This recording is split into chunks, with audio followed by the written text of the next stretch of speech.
bitching about the little thing than about doing Afternoon. something good for the big thing.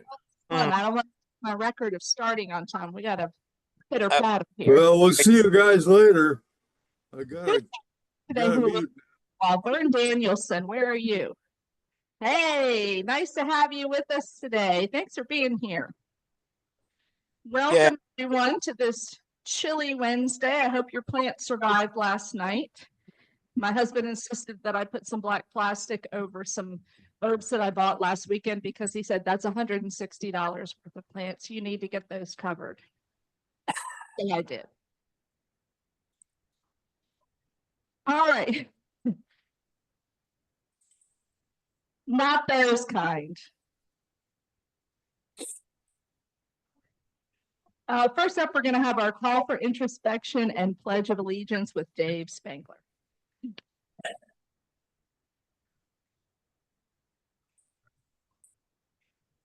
Well, I know for the folks sitting at the table I was at, you remember the Mayflower Compact. This is not the one I had framed, but I have a little book here. Thank you. That it starts with the Mayflower Compact and the Declaration of Independence, the Constitution. It's long, so I'm not going to read all these to you, but because I'm going to also help lead us in the Pledge of Allegiance, the one right before this, and all these are, Constitution, Bill of Rights, Gettysburg Address, Lincoln's Emancipation Proclamation, but the next one was in 1918, and it's the Americans' Creed just before the last one, which is the Pledge of Allegiance. So I'd like for you to hear this. I believe in the United States of America as a government of the people, by the people, for the people, whose just powers are derived from the consent of the governed, a democracy and a republic, a sovereign nation of many sovereign states, a perfect union, one and inseparable, established upon those principles of freedom, equality, justice, and humanity for which American patriots sacrificed their lives and fortune. I therefore believe it is my duty to love my country and support its Constitution and obey its laws, to respect its flag and defend it against all enemies. So now, if you join me in the Pledge of Allegiance. I pledge allegiance to the flag of the United States of America, to the republic for which it stands, one nation under God, indivisible, with liberty and justice for all.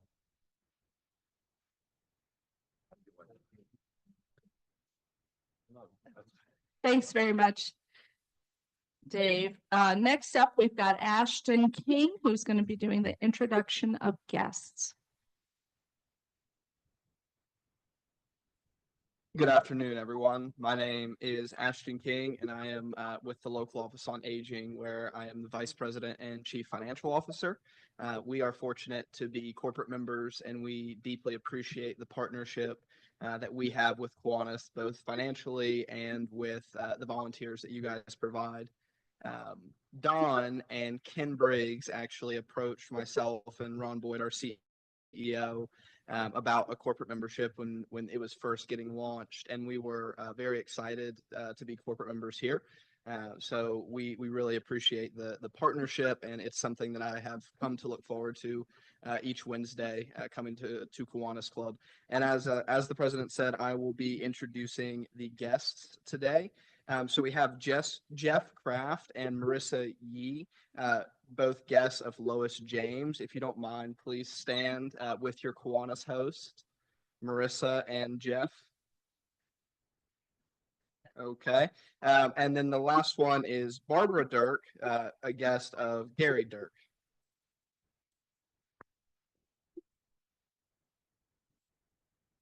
Thank you so much for coming out today, and we appreciate your interest in the Kiwanis Club. Thanks.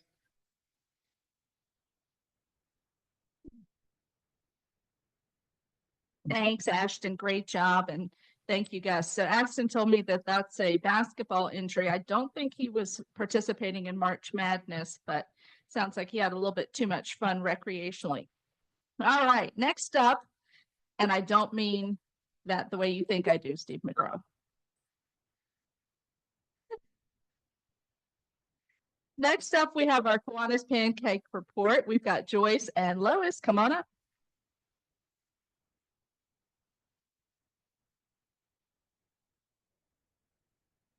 Money. I have to get that. How many songs do you know with that in the money? We were coming up with that. I'll surprise you with it next time. Okay. So the Race to the Star, we are on week 3. You guys are doing phenomenally. You are some kind of superpower or something. So it seems to be a theme around here this year. So for the Race to the Star this week, we have some changes in our lineup. So for this week, our superheroes, Rupert Cutler is back, right? Rupert turned in 1050 this week, and then we had 2 people vying for second place. We have Guy Bird and Lee Learman, both turned in 500, which is amazing. Good job. And then Jeff Vick, 420, Stephanie Moon Reynolds, 360, and Randy Myers, 350. So good job, you guys. Superpowers. Yay. And so for cumulative for our superheroes individually, we have a close neck and neck for first place. We've got Jay Galden and Rupert Cutler both at 1050. So what's going to happen next week? Stay tuned. And then Mike Loveman is still holding on at 850, Reeve Kessler at 710, Andy Stone 650, Jason Poff at 549, and several people at 500. So let's get those tickets going. But thank you, superheroes. Good job. So our team standings, we had some changes this week a little bit too. So we've got our determinators are still on top. Woo! All right, and Transformers, but look, Chris, Jay, you better watch out because Chris is closing in. There's only $75 difference there in the first place. So unless somebody flies to the top and takes over, we'll see what happens next week. And then the Chargers coming in at 3rd place with 2967. Go Bert! Woo-hoo! And then our overachievers, 2196, Ben Spiker. And we have a change at the bottom. LG&M moved up a spot. All right. Yeah, that's my team. We're the late bloomers. And community is at 1420, Hugh Brown. But look, there's only $67 difference there too. So as far as that goes, we have, who is here from our determinators? Is Jay here today? Jay here? All right. Anybody on that team want to come and claim your $100,000 bar? Woo! Go Dave! First place this week. And then, you know what that means? On the other end, dun, dun, dun, we have the Zero bar. Zero candy bar. And, oh, he's coming up. All right. I was going to embarrass Mike McAvoy, but Hugh is taking it like a man, and he is going to accept that candy bar. Yes. I can assure you those statistics are a little outdated. We've had a lot of responsiveness and a little bit of a rally from our team. I don't think it's how you start, it's how you finish. So I'll enjoy this, and we're looking forward to that.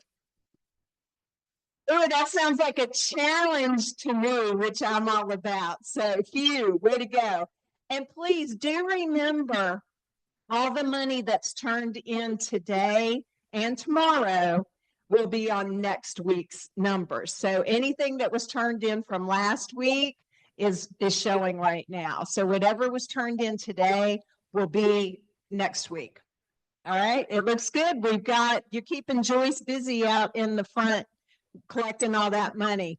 All right, so to go forward then, This week, our total, now the first 2 weeks, we had over $5,000 each time. We were really, really close this time at 4783.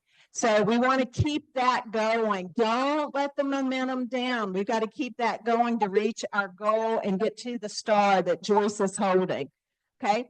So our totals right now, 14,989, just shy of 15,000, you guys. That's awesome. So what I'm going to say is keep selling those tickets. Keep doing what you need to do. Joyce and I are here to support you. So if you need more tickets, if you need us to pick up money, whatever you need, let us know and we'll be happy to help you. But we can't do this without you. So thank you all for all you're doing. And Joyce has our Race to the Star.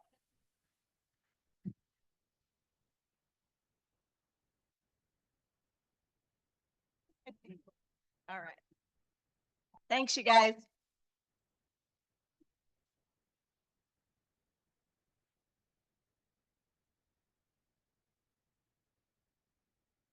My name is Harry Zuloff. I'm a graduate of yeah. Thank you. Okay, you checked your email today, this morning, you got an invitation. May 9th and May 10th. And you were invited to sign up to volunteer at our KPAD. Now, it's interesting. I sent this out. I don't know. I was going to try to figure out who the first person to sign up was. By the time I looked, there were a whole bunch of people signed up. So I just want to mention a couple. David Lemon signed up. And when was the last time we saw David here at the meeting? I mean, serious. That's pretty good. Don Wilson signed up. Judy Clark signed up. Thanks, Judy. And Judy said, listen, I signed up 6 to 10:30, but I'm going to play my little thing, from 7 to 8. I said, that's okay. Set up, food service, 7 o'clock, play for an hour, come back, serve people on the line. And just because you signed up from 6 to 10:30 doesn't mean you have to leave at 10:30, There's a lot of people that just stay and have a good time all day. So, Jason Poff, Jill Slush, Jim Randall signed up. You're my man. Lance Bowen. We don't see Lance. Zoom. Thanks, Lance. Right away. I really appreciate it. One of our newest members, Rachel Hopkins. Thanks for signing up this morning. So anyway, and from Florida, here's Steve McGraw. So, I'm sorry, Steve. I never know where you are. You know what I'm saying? Okay, you've got the QR codes on the table. You got your invitations. No excuses. But you need help, just give me a holler and I'll help you sign up. So thanks so much, everyone. I appreciate it. Very good, Harry. Thank you. David Points is not here today. He usually has a conflict with our meetings, but I did just want to take a moment to thank him because he has donated in-kind advertising to us once again this year. And yesterday, Monday, I had the pleasure of recording some PSAs at his studio. And those will air on Fox Radio. It's 9:10 a.m. and I think it's 104.3 FM. And those are going to air, I believe, every hour. It's a 60-second PSA, which is actually quite long. He had originally said 30 minutes, and then we decided I needed to talk a lot longer. So it's a 60-second. But anyway, those of you who enjoy that radio station, please keep a listen out for promotions for our pancake breakfast. It's very kind of him to do that for us. Okay, we've got some announcements. First up, our fun committee has organized an outing at the Salem Red Sox baseball game. This is Tuesday, April 29th. We have sign up sheets on the tables. We'd love to have you participate. Tickets are $11. We are going to sing the national anthem, which is a lot of fun, and we'll all sit together and enjoy the game. Tonight, we have the book club meeting, 6 o'clock at South County Library. Our officers will be meeting tomorrow at 3 at my office. Monday's board meeting, change of location. That's going to be in the teen room at the main library on Jefferson.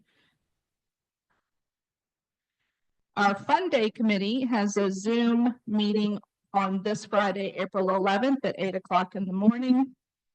The Presidential Advisors meeting that was going to take place, breakfast on this Friday, has been postponed. So any of you who are planning on attending, please know that that's been postponed, and Andre will be in touch with a new date. Blue Ridge Marathon, would you like to come up, Mike McAvoy, and have a quick word? While Mike is coming up, I'll also say that the Nature Park Committee is meeting on Monday at 4, and the Membership Committee is meeting next Wednesday after the Kiwanis meeting here in this space at 1:35. Thank you, President Jean. Just want to remind everybody who signed up for the marathon that, especially if you're at the aid station, we have about 10 people who signed up for the aid station. Again, really appreciate you volunteering for that. You do have to be up at the aid station by 6:45. The Blue Ridge Parkway gets closed at 7. So if you're not there before they close at 7, you won't be able to get up to the aid station. And again, we're the first outlook or overlook on Roanoke Mountain there. So, and if you're here today, thanks to President Jean, I have your T-shirt for you. If you're not, like I know Lance is volunteering, he's on Zoom today. Lance, I'll bring yours and your family members' T-shirts on Saturday. So. But if you're signed up for the aid station, I have your T-shirt today. If you're signed up to be a marshal or one of the other events, you probably got a separate email about when to pick up your T-shirt. So Don's shaking his head. You took, yeah. So it's just the T-shirts I have are just for the aid station. So, and again, I appreciate everyone's signing up for this. I think we're close to 15 volunteers for the event, and the marathon's always a wonderful event here in the springtime in Roanoke. So thank you again. So I asked Jean if I could do a brag book. And my brag today here, John, my brag today is on Harry Zuloff. Harry has been our volunteer coordinator for at least 5 years now, I think, and does a great job. He already talked to you today about signing up, so I would encourage you to sign up as well. But Harry takes care of all this, and he does it without getting stressed out. As we get closer, we always have spots that need to be filled, and Harry doesn't ever panic. He's like, we'll get it worked out. And so sometimes, like, Eric and I have been looking over the years, and we're like, oh, we don't have enough people. It always works out. Harry's calm, and he makes sure that we get enough people. So I'm also going to encourage you to sign up for the KPAD. Again, May 9th and 10th, there's slots available on the 9th, the event's on the 10th. So please, when you have a chance, sign up. And go Gators. That was a pretty good tease. We all thought he was going to do the other one, right? We are also having an Earth Day booth Saturday, April 19th from 10 to 3. Bert Boyd is the person you can talk to about that if you have questions or want to sign up. Kids Fishing Day has been moved to Saturday, May the 17th. We do have sign-up sheets on the tables for that, so please do that. And I'm going to ask Bruce Swanson to come up and talk about the prayer breakfast.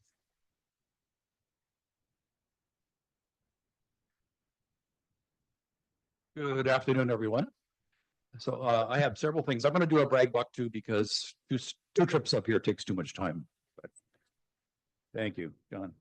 So brag buck first. I'm not going to be here for KPAD because my grandson Isaiah is at the University of Chicago, and that weekend he is playing in the symphony. He is the tuba player for the Chicago Symphony, and which is a big deal for us.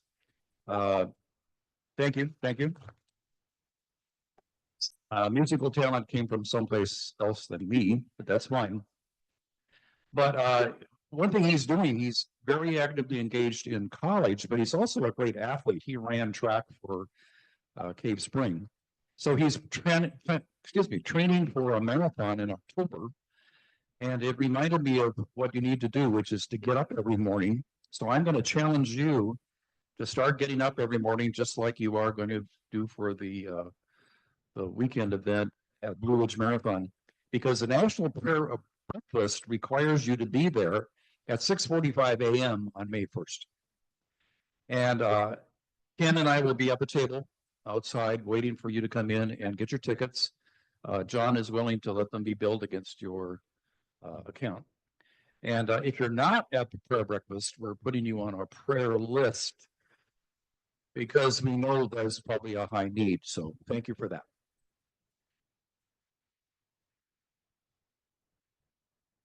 Thanks, Bruce. That's really great to hear about Isaiah. I've been following Isaiah's trajectory for a while now, and so it's really great to hear about his successes. Brag bucks. Anyone else want to come up and do a brag buck? Come on up, Harry. Anyone else? Steve McGraw, no brag?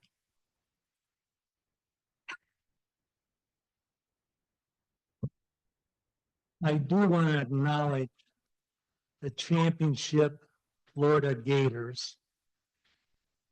From one champion to another, go Gators. Okay.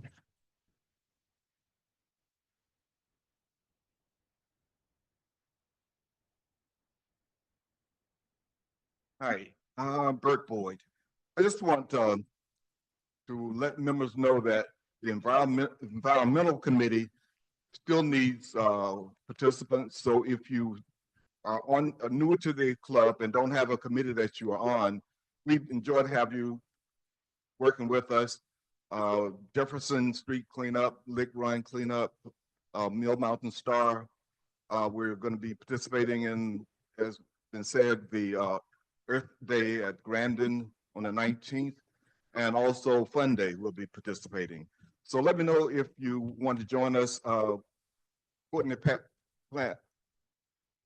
Plaster is our chairman this year. Oh, and my grandson in Memphis is expecting his first child. He's got my middle name as my first name as his middle name, Bryson Colbert Boyd.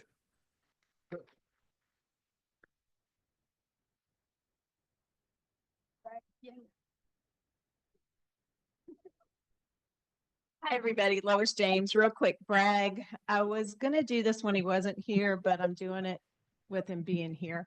It's a combined brag on my favorite guy sitting over there. Whew, who's doing beautifully after his bypass surgery.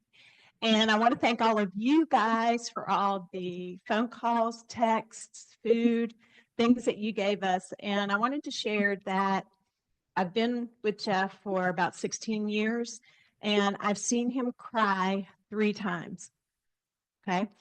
Once when his mother passed, once after surgery, had horrible pain in his back, and the 3rd time when he got the card from Kiwanis with all your signatures on it.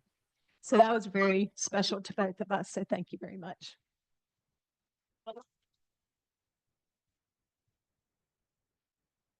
Thank you. We're so happy to see Jeff here with us again today. All right. Next up, it's my pleasure to introduce Alex Barge, who is going to be introducing our speaker. Good afternoon. Please welcome our speaker, Michael Clark. Michael is the principal consultant at Oxbow Planning and Consulting Incorporation, bringing more than 20 years of experience in the field of parks and recreation. He is a certified park and recreation executive, CPRE, and certified aquatic facility operator, AFO. Michael holds a Bachelor of Arts in Interdisciplinary Studies with a focus on English and Communication Studies from Virginia Tech, and a Master of Science in Recreation, Parks, and Sports Leadership from Virginia Commonwealth University. Throughout his career, Michael has worked with jurisdictions across the country, helping them achieve their organizational goals through strategic planning, recreation programming, and park management. His work emphasizes the importance of community engagement and the effective use of green spaces to foster livability and inclusion for all people. Please join me in welcoming Michael Clark.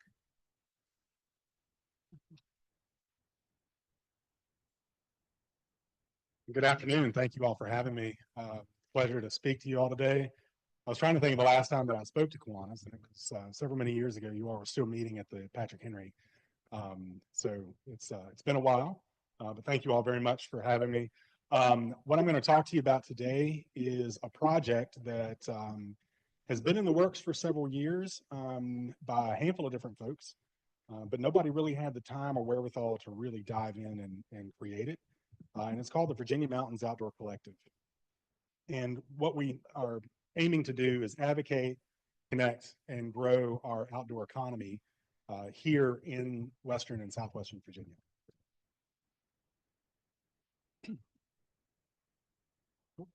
There we go. Okay, so just a little more about me. I want to start by saying that for the last 25 years, I always led with what I did for a living as who I was.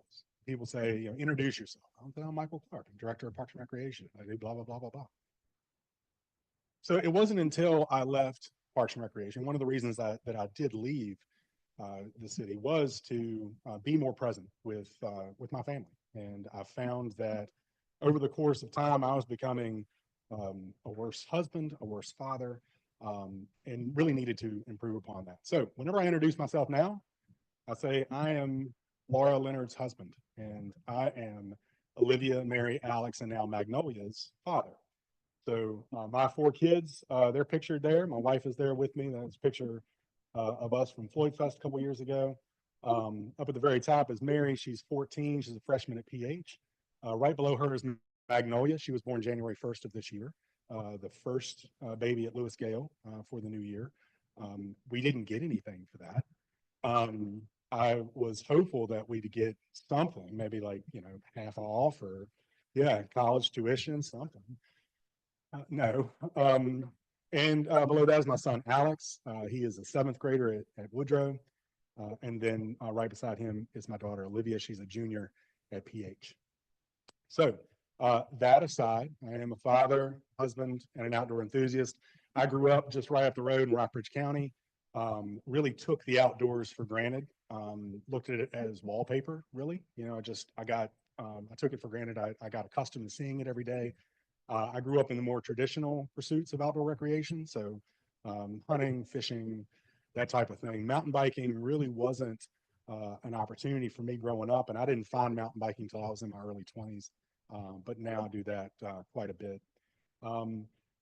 I've spent the last 25 years, give or take, in the field of parks and recreation between 2 different jurisdictions and 2 different planning firms. So spent some time with Montgomery County down in Christiansburg. Right after I went to Tech, I got a job there in parks and recreation. Came here in Roanoke in 07. And then in 15, I left to be a consultant with a national firm based out of Colorado. Did that for a year, came back here, was Director of Parks and Recreation from 2016 until 2024.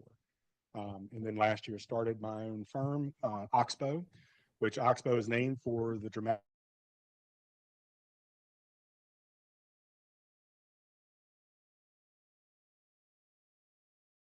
and what I achieve. So that's the name of my management consulting firm. The mission, quite simply, is to build more livable communities. And the vision is a thriving place where people connect, grow, and belong. I've said for many years that parks and public spaces are equalizers. They are there for everybody, regardless of where you live, where you're from, how much money you make. Everybody should be welcome in parks. And I have, go back one more. I want to talk about my 4 key tenets. So I chose the word tenant over value because I feel like, you know, we all have our core values. You know, people will flock to things like honesty, integrity, trust. You know, for me, those are expectations. I expect people to be honest. I expect you to be trustworthy. So I wanted to choose things that were above and beyond that. And what I led with was accountability, inclusion, innovation, and responsiveness. And those are four things I really pride myself on. And that's what really guides my business. And I want to make sure that tenets or values or whatever you call them are more than just words on the wall, and they are things that you live by. Okay, next slide. All right, so what is the Virginia Mountains Outdoor Collective? The aim is to connect outdoor economy across the entire region. And when I say the entire region, I'm not talking just the greater Roanoke region. I'm talking everything west of Charlottesville down to Tennessee, anywhere where there are mountains in our state. We want to grow the outdoor economy. It is an alliance of outdoor businesses and outdoor adjacent businesses and those that support the outdoor economy in and around Western and Southwest Virginia. It's inclusive of business owners, landowners, land managers, nonprofits. It's not exclusive to any particular sector. The focus is on collaboration, especially early in this stage of the organization. We want to get people talking to one another, sharing resources, and growing a sustainable outdoor industry in this side of Virginia. It's geographically aligned with the Roanoke Outside brand. I'm sure you all are familiar with that at this point. It's been going on for about 14 years now, 13, 14 years, where the region is really branding itself as an outdoor destination, taking advantage of the natural assets that we have that just quite simply can't be replicated in other places, and treating our outdoor assets as more than just pretty things to look at, but economic drivers, things that are going to attract residents, going to attract businesses to relocate here. And it's inspired by an organization based in Asheville called the Outdoor Business Alliance. And they put on a conference every year called the Outdoor Economy Conference. They do it in Cherokee. And I went for the first time about 5 years ago. And I left that first conference thinking, it's like, God, why aren't we doing that in Roanoke? Why aren't we having more gear makers, and why don't we have more outfitters and more retail, and you name it? We've done a really good job of growing that story and that marketing plan. Now we want to see it transition into landing outdoor businesses here, growing what we have and attracting new businesses as well. Next one. So as I mentioned before, outdoor rec is an economic driver. And it matters. And it matters here because more and more people are choosing a place to live first and find a job second. And really the days of a large corporation finding a place in the middle of nowhere that has the cheapest tax rate and then hoping that employees flock to them are really behind us. Employers are the ones that have to adapt now to provide space and provide a location where people want to be. People value their time. They value their recreational pursuits. So we have to make our region attractive for those businesses to come. And outdoor recreation contributes over $9 billion to the state economy. That's billion with a B. That's big money. And it's even bigger, obviously, across the country. We're starting to see rural locations, especially in further Southwest Virginia and in the coal fields where the coal industry is not as big or is completely gone, start to transition into an outdoor rec based economy where they're relying on both tourism, outfitters, and to some extent gear makers to relocate to their areas to provide a sustainable rural economy as well. Places like Scott County and Wise County and Dickinson County, they've all gone together and created these outdoor recreation plans to help boost their economy. And there's no reason why that momentum can't continue up to this side of the state as well. We want to make sure that we diversify our economy and we're not necessarily reliant on one particular sector. And growing that outdoor industry is an excellent way to do that. And we also want to take care of our public lands, as well as the private lands that are under conservation easements. We want to be good stewards of that. And we think that, by providing access to rivers and lakes and trails and those type of things, that it will be more attractive for businesses and residents to relocate here to the Roanoke Valley. Next one. So what we're building, we're very much in the infancy with this. The vision, of course, is a thriving, connected outdoor economy across this side of Virginia.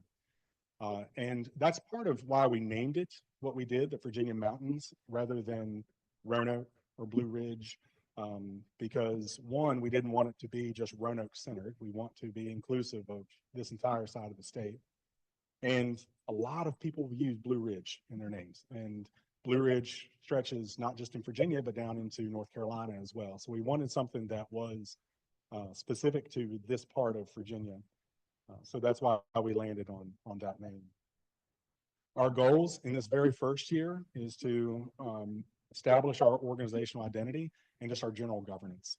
So we are registered with the Virginia SEC, in the process of registering with the city to do business here in the city. The goal is to operate as a trade association or a membership-based association. So we will apply for that nonprofit status. We want to facilitate a growing network of outdoor enthusiasts, those that are in the manufacturing space, as well as the outfitting and retail space, but those that contribute to that as well. If any of you all do any type of ecotourism where you travel somewhere just to go hiking or just to go biking or whatever that is, typically those towns or locations you go to, they've got a pretty cool brewery or a distillery or some other type of restaurant or supporting business. So we want them to be involved as well.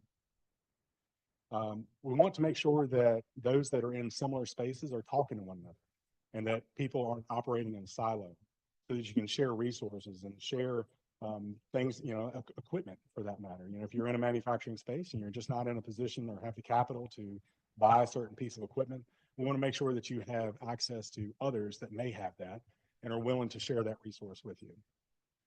We want to create a member directory and a shared calendar of events so that folks aren't duplicating efforts or looking all over the place for different events to find. And then really launch a storytelling campaign and really talk about why it's important, the things that we're doing, why Roanoke is a good place to be and this side of the state is a good place to be. And then work alongside the efforts of the Roanoke Regional Partnership, the local jurisdictions that are doing this kind of work. And one thing that I do want to touch on, I had some folks ask, okay, well, what separates you from Roanoke Outside? And because Roanoke Outside is doing very similar work. Quite simply, this will be 100% privately led. Whereas the work that Roanoke Outside and the Roanoke Regional Partnership does, they do take money from local governments. So there is some public funding and they are beholden to local governments. So as Pete Eshelman would say, sometimes he has a muzzle. There are only so many things that he can say. Being privately funded, privately led, our members don't have that muzzle and won't be beholden to any local government or state government. The structure of it is going to be member led. So this is not my effort or anyone else's effort. It's going to be very much a member driven organization with regional representation. So we want, as I mentioned before, anything west of Charlottesville down to the tip of Virginia, we want everybody to be represented in that. And hopefully we'll be able to do workshops and social gatherings and networking opportunities all across this side of the state. And we want it to be partnership driven. Going in with a mentality of a high tide raises all ships. And when one business does well, hopefully that'll lead to another business doing well. And not so much driving competition, but collaboration and partnership. Okay, how to get involved. At this point, we don't have a membership structure. We want to take this year to just solicit donations to help get started. And then as we build things like a website, like governance, then we can have membership tiers where people can choose how they want to participate based on the size of their business or how many employees they have or that kind of thing. But it is effectively open to everyone. It's not just outdoor businesses, even though outdoor industry is our focus. And we've done a really good job of retail and outfitters, Roanoke Mountain Adventures and Twin Rivers and Wilderness Adventure in Craig County. These are all great organizations. There's one area that we haven't really grown that much, and that's the manufacturing space. When you look at some of the brands and such that come out of Western North Carolina, they're doing phenomenal work down there, and there's no reason why we can't do the same thing here. And I'm sure you all saw over the weekend just the devastating fire at Riverdale with Note Van Company. They were an early supporter of this initiative, and it was just heartbreaking to see that happen. So we're supporting them as much as we can, and hope that they're able to rebuild, because that's the kind of business that we want to see more of here in the Valley. So if you want to participate, if you want to contribute, there's a QR code there where you can donate. And you can check out our social media pages. The Virginia Mountains Outdoor Collective is on Facebook and Instagram. That's where most of the events and such will be posted. They are open to anybody that wants to come. It'll be a combination of networking opportunities as well as workshops. We were planning one for May at Note Van Company, so we'll have to pivot on that one. But one of the topics that we're talking about are getting access to capital, or marketing strategies, or an update on conservation and recreation policy across the state, access to public lands. So those are the type of workshops that we'll do. But each one of those will have a networking opportunity where folks can just get to know each other and see what kind of work that they're doing, and if there are areas to collaborate. And then you all have an opportunity to share your personal stories too, if you'd like to share as a potential end user, and things that you'd like to see happen in and around this side of the state. So, and with that, I'm happy to answer any questions that you all might have about this initiative.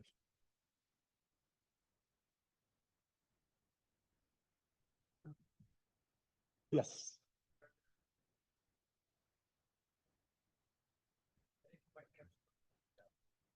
Okay. So the question was, what's my reference to an organization in North Carolina and the things that they're doing? So they have a very robust manufacturing space. So they're making kayaks, they're making hammocks, they're making apparel, those type of things that are all within the outdoor industry. So much so that Western Carolina University now has a program through their textile major that has a concentration in outdoor recreation.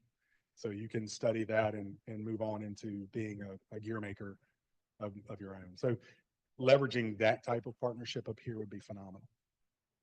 Yeah. Thank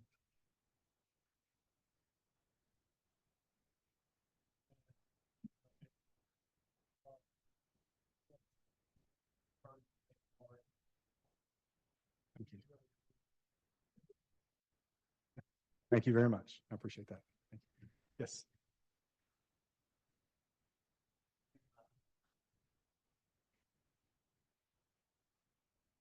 Oh. So the question was about the in-river park at Wasena, and if I have any information on it. Unfortunately, I only have the information that you all get from the local news media. But from what I understand, it is still moving forward. It is pared down in scope from when it first started. It's very, very expensive. So the focus is that area of Wasena Park, whereas before it was focusing from Memorial Bridge all the way down to Smith Park. Now it's shrunk down to just that area in Wasena between the pedestrian bridge to Big Thomas Park to the first low water bridge as you're going through. So you have a takeout there, a put in at the bridge, and then the signature rapid right there that you'll be able to do, and some of the supporting amenities along the bank there. Correct. Yes. So what they'll do is they'll go in and dredge some, or bring in some more rock to create these features in there that will change as the river ebbs and flows. Yeah. So there won't be any artificial dampers or anything like that, like if you'd see in the Whitewater Center in Charlotte, where it's nowhere near that. That's a fully enclosed concrete channel that has hydraulic dampers that can control the waves and such. No. This is an all natural in-river park. It will be the first one in Virginia when it's done. If anyone happens to travel out to Colorado, there's one in Salida that is very, very similar to what this one will look like. The river that runs through there is a fairly low flow, shallow, much like the Roanoke River in that section. And they've been able to do some really cool things there. So if anybody does travel out that way and want to check it out, give you an idea of what it'll look like. Mm-hmm. Yes.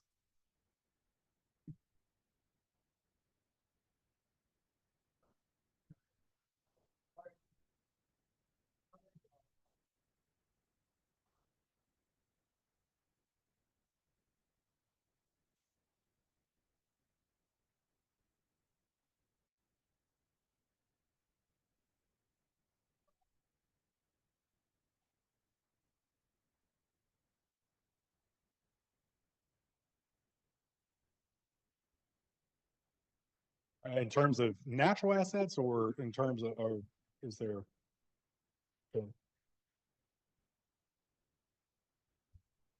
Sure. So the question was, what's missing in and around this area in terms of an asset? You know, we're really fortunate with the natural assets that we have here. There are a couple things that I wish we could go back in time and maybe do differently. One of those is development adjacent to the Blue Ridge Parkway. You look at areas like Boone and Blowing Rock and areas heading towards Asheville on the Parkway, and there's a lot of public and private development right on the Parkway, right adjacent to the Parkway, that cater to the tourists that are coming down through there. I don't feel like we've done enough adjacent to the Parkway to really capture the amount of people that are coming through here. And of course, the closures and the road work and everything doesn't help things either. But I wonder what the difference was, you know, back when development started to spur in Carolina, but wasn't spurring here. So I feel like that's one area that we could do. The other is that manufacturing space. You know, we don't have very many gear builders and widget makers in the outdoor industry here. I would love to see folks take advantage of some of the industrial sites that we have available, whether it's in Botetourt or Roanoke County, or, you know, as far up as Rockbridge or Augusta, to bring some outdoor manufacturing here. That would be fantastic. You know, we've got a good set of outfitters, good retail here, but that one thing that we're missing is manufacturing. Anyone else? Okay, well, yes.